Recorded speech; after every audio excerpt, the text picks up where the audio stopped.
Bien, muchas gracias. Continuando esta presentación de trabajo sobre termoterapia en México, voy a hacer un hincapié principalmente en los ensayos clínicos que se han estado desarrollando sobre termoterapia,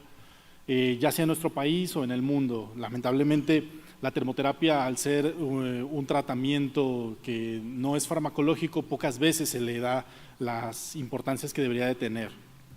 Y bueno, esto se ve prácticamente con los resultados que han tenido los ensayos clínicos que se han hecho en COVID-19. Hay dos ensayos clínicos que, aunque han sido desarrollados y fueron creados directamente al inicio de la pandemia, únicamente han sido publicados estos dos resultados principales, donde se evaluaba la eficacia y la seguridad de la termoterapia dada en un paso diatérmico específico en el contacto con la piel. Y bueno, pues lo que se observaba directamente era una mejoría clínica en el paciente, prácticamente en el 92.6% de los pacientes que recibían esta termoterapia, y en el otro trabajo se veía un menor tiempo hasta la recuperación. Entonces, a partir de esto se empiezan a tener los primeros resultados sobre lo que va surgiendo a partir de la termoterapia. Y bueno, nosotros en México no nos quedamos atrás, basándonos en estas consideraciones previas que se observaban sobre los componentes de la termoterapia y cómo estaban mejorando o podrían tener esa hipótesis de mejora en el paciente, pues desarrollamos un ensayo clínico denominado ThermoCOV con el objetivo de evaluar la eficacia y la seguridad de la termoterapia local para la prevención de la progresión, específicamente para que la enfermedad de un COVID leve o moderado no avanzara a un COVID grave o severo y a un COVID crítico. Esto específicamente, como lo mencionaba, en pacientes con COVID leve o moderado. Se diseñó pues, un ensayo clínico o un estudio clínico, mejormente dicho, multicéntrico, realizado en la Ciudad de México, en Tabasco y en Jalisco. Principalmente los resultados fueron obtenidos de la Ciudad de México y Tabasco porque lamentablemente la unidad de Jalisco fue desmantelada mucho antes de que se pudieran tener el seguimiento los pacientes de manera correcta. Fue un estudio abierto porque pues claramente al ser una terapia no farmacológica es difícil el seguimiento. En paralelo con asignación 1 a 1, fue aleatorizado con un componente de minimización aleatorio del 20%, considerado las variables principales asociadas a la mortalidad en este tipo de enfermedad. Y explicativo porque tratamos de buscar una causa posible o un resultado de mejora a partir de un tratamiento, y claramente adaptativo, como todos los ensayos clínicos que se desarrollaron en COVID, en el cual pues, se trata de buscar esa adaptación a la mejor terapéutica habitual en los pacientes. Fue aprobado por dos comités de éticas aquí mencionados y bueno, aquí hay un pequeño diagrama que explica prácticamente cómo es que se fue desarrollando directamente este ensayo clínico, desde una identificación de los pacientes, toma de los datos, selección de los mismos pacientes de acuerdo a los criterios de inclusión, inicialmente teniendo un COVID leve o moderado, posteriormente una aleatorización, que ahorita en un momento voy a hablar sobre el tipo de aleatorización, sobre el tipo de tratamientos que se dieron. En el caso del control, pues es claramente un tratamiento habitual en el paciente, que pueda ser decidido por el mismo clínico o algún otro tipo de terapéuticas que se pudieran utilizar, aunque claramente tratando de hacer un énfasis en no utilizar esas terapias experimentales o que se estén probando todavía en ensayos clínicos y que no estén aprobados directamente por la Secretaría de Salud en el tratamiento del COVID, que fue algo que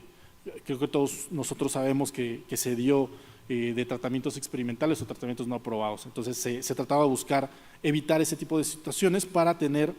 un control lo más estricto posible, y la termoterapia junto con el mismo tratamiento habitual que podían ir decidiendo los mismos clínicos. Posterior a eso se hizo un seguimiento, se obtuvieron muestras y la duración del tratamiento fue de 5 días. A partir de esto se tenía que completar estos 5 días para que el paciente pudiera ser considerado que el tratamiento fue llevado a cabo, si no se consideraba dentro de los criterios de eliminación, así como también si aquellos que estaban utilizando más de 4 litros de oxígeno, esto debido a que para el mismo cálculo de tamaño de muestra se consideraba este mismo criterio a tomar en cuenta. Se hizo una evaluación de saber si el paciente, después de estos 5 días que estuvo hospitalizado, podría mantener o era requerido mantener la hospitalización. Si no, el paciente podía ser dado de alta y se mantenía el contacto de manera ambulatoria. A los 28 días se hacía la evaluación de los desenlaces, que más adelante vamos a ver. Y bueno, la intervención tenemos dos grupos, un grupo de intervención en el caso de la termoterapia, donde se aplicó termoterapia local en el tórax a partir del uso de las almohadillas que ya anteriormente la doctora Norma mencionaba, unas almohadillas térmicas de 30 por 40 centímetros, y las sesiones sí eran estrictas de un tiempo de 90 minutos de duración, se aplicaban 2 veces al día, tratando de mantener una temperatura regional a 40.5 grados centígrados, observábamos rangos de 39.5 hasta 42 grados centígrados y la duración era estricta a 5 días. Se hacía la vigilancia de la tolerancia de esta misma intervención y la intervención se detenía únicamente si había alguna lesión en la piel, en este caso algún evento adverso que podamos asociarle causalidad a la misma intervención. Y en el grupo control, pues claramente fue el tratamiento habitual, esto podría ser considerado, pero no era limitado simplemente a la oxigenoterapia, a la tromboprofilaxis, a los corticosteroides, dependiendo de los requerimientos de oxígeno o las necesidades, y cualquier otra intervención prescrita por el equipo médico tratante, como ya lo mencionaba, tratando de no fomentar el uso de terapéuticas no aprobadas para el mismo trabajo. ¿Cuál fue el desenlace que nosotros consideramos? Fue la progresión de la enfermedad, en este caso pasar de un COVID leve o moderado a un COVID grave o un COVID crítico o la muerte. En este caso pues, utilizamos estas definiciones ya generadas directamente por la misma Organización Mundial de la Salud de qué es lo que nosotros definiríamos como un COVID grave y un COVID crítico. Dentro de los otros desenlaces que nosotros podríamos explorar, vemos la mortalidad en 2 periodos de tiempo principales, casi todos los desenlaces fueron en este mismo periodo de tiempo, 15, 28 días, también el tiempo hasta la progresión, eso es importante saber hasta qué momento el paciente está teniendo un cambio en su situación de la enfermedad, la duración de la estancia, un estatus clínico definido por una escala ordinal de 7 componentes o de 7 puntos específicos en el cual el paciente se puede encontrar desde estar hospitalizado o estar, empezando por no estar hospitalizado, sin limitaciones, con algunas limitaciones propias. También requerir de oxígeno suplementario, obviamente manteniéndose hospitalizado requiriendo oxígeno suplementario en mayores cantidades, también bajo ventilación mecánica invasiva o algunos otros tratamientos, por ejemplo de la membrana extracorpórea o cualquier otra situación que requiera la unidad de cuidados intensivos o estancia en la unidad de cuidados intensivos, y bueno, la muerte sería el último estatus clínico del paciente. Se buscaba los cambios en el puntaje NEWS-2, también que era considerado como parte de los desenlaces propios por la Organización Mundial de la Salud y otros autores que deberían de ser utilizados o que podrían sugerirse como ser utilizados para este tipo de ensayos clínicos en donde se trataba de buscar alguna mejoría en los pacientes. Obviamente la tolerancia de la intervención, la búsqueda de los eventos adversos y los cambios de niveles de las citocinas y otros parámetros de laboratorio. Calculamos un tamaño de muestra considerando pues, una posible reducción del 10% de la progresión, considerando pues, antecedentes previos de una progresión del 13% en los sujetos, nos daba un total de 274 sujetos a incluir o participantes a incluir, tomando en cuenta, pues como ya les mencionaba, una aleatorización, pero sin cegamiento, donde buscábamos tener una secuencia, buscamos y logramos mantener una secuencia centralizada generada por computadora con una minimización del 20% con estas variables que son pues las variables que ustedes ya podrán determinar de mayor riesgo que se han encontrado en muchos estudios epidemiológicos que son de riesgo para el paciente con COVID, y se hizo un cegamiento en 2 componentes de los 12 posibles que pueden hacerse en un ensayo clínico. Para empezar, la secuencia de aleatorización fue cegada para todos los participantes en este estudio y los grupos de estudio fueron sesgados para el estadístico. Entonces, de esta manera al menos cubrimos 2 puntos de cegamiento de los 12 posibles en ensayos clínicos. Dentro de los resultados, pues observamos aquí una cantidad de pacientes importante inicial que logramos mantener. Lamentablemente, ya empezando a hacer los resultados principales de este trabajo, nosotros no pudimos lograr la inclusión del total de la muestra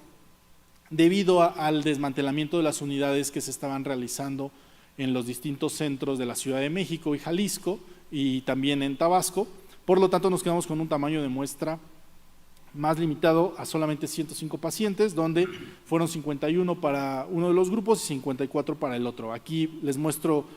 algunas de las características por las cuales los pacientes no fueron incluidos. Por cuestiones de tiempo voy a tratar de avanzar un poquito más. Y bueno, pues nosotros observamos 51 pacientes en el control, 54 pacientes de termoterapia. Claramente vemos que la aleatorización con estos componentes que nosotros consideramos importantes mantuvo una buena estabilidad de las variables más importantes o más considerables dentro del apartado de los resultados descriptivos de la información. Y ya adentrándonos directamente a los resultados que nos atañen para esta investigación, en el resultado principal, la progresión, nosotros lo observamos en un 31.4% y en un 25.9% en control y termoterapia respectivamente. Observamos una diferencia de riesgo de 5.5%, prácticamente la mitad de lo que esperábamos observar. Puede ser justificable, puede ser viable directamente por la cantidad de pacientes que nosotros obtuvimos. Claramente se disminuye el poder de nuestro trabajo. Y bueno, pues nosotros observamos en esta primera gráfica que pues la gran mayoría de las progresiones se ve dentro de los primeros 7 días. Es más que claro que la progresión ya no se da después de los 14 días o es mucho menor. El tiempo de la progresión tampoco fue algo significativo o algo que pudiéramos encontrar diferencias entre ambos grupos. Como lo veíamos, los primeros 7 días son la gran mayoría del tiempo que se llegaba a observar para esta progresión.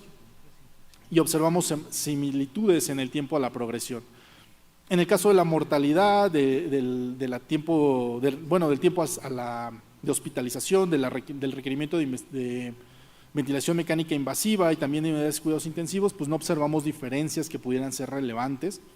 Y aquí es donde nos empezamos a ver algunas diferencias con respecto a los primeros trabajos observables, donde en el segundo trabajo que les mencionaba en la primera diapositiva sí encontraban diferencias en el estatus ordinal de los pacientes a diferencia de nosotros. Aquí es donde nosotros vemos este estatus clínico